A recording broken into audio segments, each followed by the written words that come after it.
सत्संगत जी, प्यार से कहना धन्यवाद जी। ये संदेश जो इस जीवन को एक जीने की कला, एक असली रूप में इंसान होने का प्रमाण, कि जितना इस परमात्मा के गुणों से अपने आप को मिलाएंगे उतना ही ये रूहानियत भी जीवन में घुसेगी और ये इंसान सिर्फ फिर एक काया रूप नहीं, एक इंसानियत वाकई ही असली इंसानियत होगी जब ये परमात्मा जीवन में आता है, क्योंकि ये तो हर समय ही मौजूद है। सिर्फ फर्क वही कि हम कब इससे जुड़े हैं। ये संसारिक रूप की माया तो हर समय अपने अलग अलग रंग दिखाती है, तो कब कब एक मन वाकई ही इस परमात्मा से जुड़ा है, तो एक जीवन में परिस्थितियां अलग अलग भी आ जाती हैं। एक अपने मन के भी हमारे ऐसे खेल हो जाते हैं कि कभी तो ये मन बहुत ही शांत होता है, कभी इतनी उथल पुथल होती है, कभी मन में एक भाव एक विपरीत दिशा वाले आ जाते हैं और कभी कैसे विनम्र भी हो जाता है दिल। तो कैसे इस दिल को हर समय के लिए सहज रखें, पावन रखें। इस परमात्मा के सहारे से ही ऐसा हो सकता है कि हर समय एक रस ये मन भी हो जाएगा, फिर ये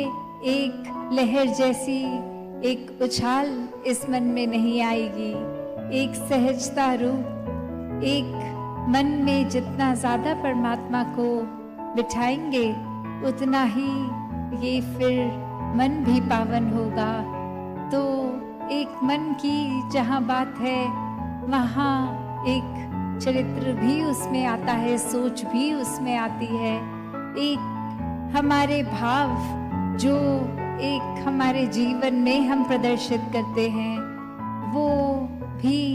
फिर यही कि अगर अहंकार है या मन में किसी से मनमुटाव है, कुछ भी उस रूप के एक तरंगे उठ रही हैं, तो उसको भी फिर इसी परमात्मा के एक ज्ञान से ही शांत किया जा सकता है। क्योंकि एक किसी का कुछ किया मन को अगर चोट दे भी रहा है तो हमने कैसे खुद को उस परिस्थिति में भी ठीक रखना है। हर एक के साथ मन को इस प्रकार जोड़ के कि एक परमात्मा ने ये पूरी सृष्टि की, जहाँ रचना की वहाँ हर एक को अलग अलग स्वभाव दिया है, तो सिर्फ किसी का स्वभाव हमारे स्वभाव से अलग है तो ये कारण एक नफरत का नहीं होना चाहिए, इससे तो अपनत्व और बढ़ना चाहिए। क्योंकि जितने अलग अलग सबके स्वभाव उतनी यूनिकनेस उनकी, और वहीं इतना कुछ सीखने के लिए ये मन में करुणा, दया, विशालता जितनी रखेंगे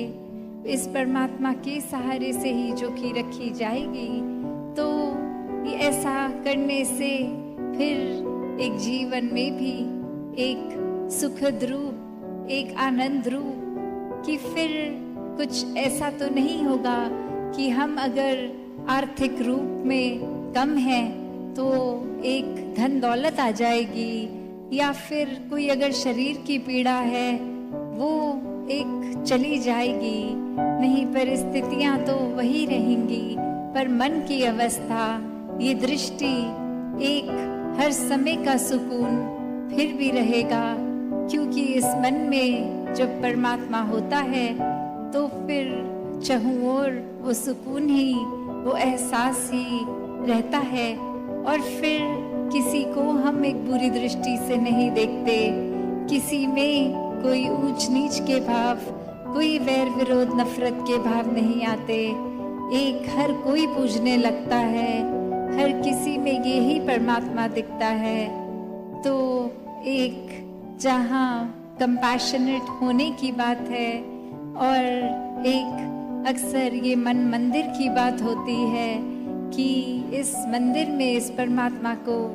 बिठा लिया, इस मन में इस परमात्मा को बिठा लिया,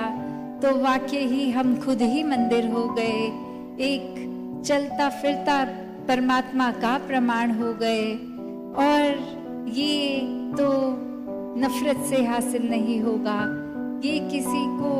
एक आंसू देख के नहीं, आंसू पोंछने वाले भावों से होगा, एक हर एक के गम में शामिल होके होगा। हर एक को कैसे एक रूप परमात्मा का देखकर एक सेवा भाव, एक कि हर कोई इस परमात्मा का रूप, और अब ये सेवा भाव कि सिर्फ उस वजह से नहीं कि किसी को कोई ज़रूरत है और हमारे पास वो बल है कि उसकी ज़रूरत को पूरा कर दें, नहीं, ये बल भी परमात्मा ने ही दिया है। तो हम होते कौन है कुछ किसी को मदद देने वाले।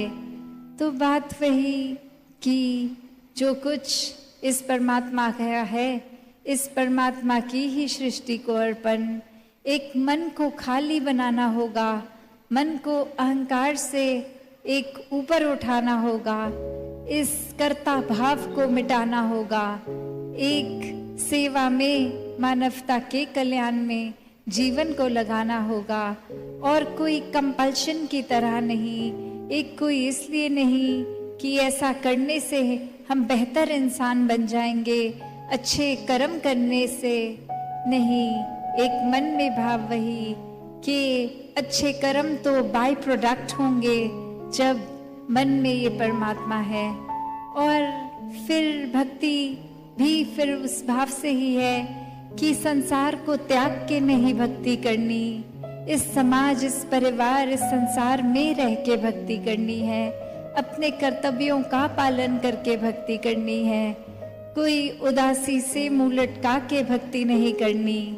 एक खुशी से मन झूम झूम कर इस परमात्मा के एहसास में रहता है। जब इस प्रेम में एक मन इतना डूबा रहता है कि फिर ये सहज रूप की भक्ति, हर पल की भक्ति, तो जहाँ इस संसार में हमें रहना भी है, वहाँ इस संसार से ऊपर उब के एक उठे हुए रूप में वैसे विचरण करना है। ये चीज़ों ने आना है, जाना है, एक भावों ने आना जाना है, इच्छाओं ने भी कभी खत्म नहीं होना। तो फिर ऐसा क्या है कि हम हर समय सहज रह पाएंगे। तो बात वही कि जब इस परमात्मा के द्वारा दी गई चीज़ों का इस्तेमाल भी एक सदुपयोग रूप में हो, हर एक की भलाई के लिए हो, अपनी भलाई के लिए हो,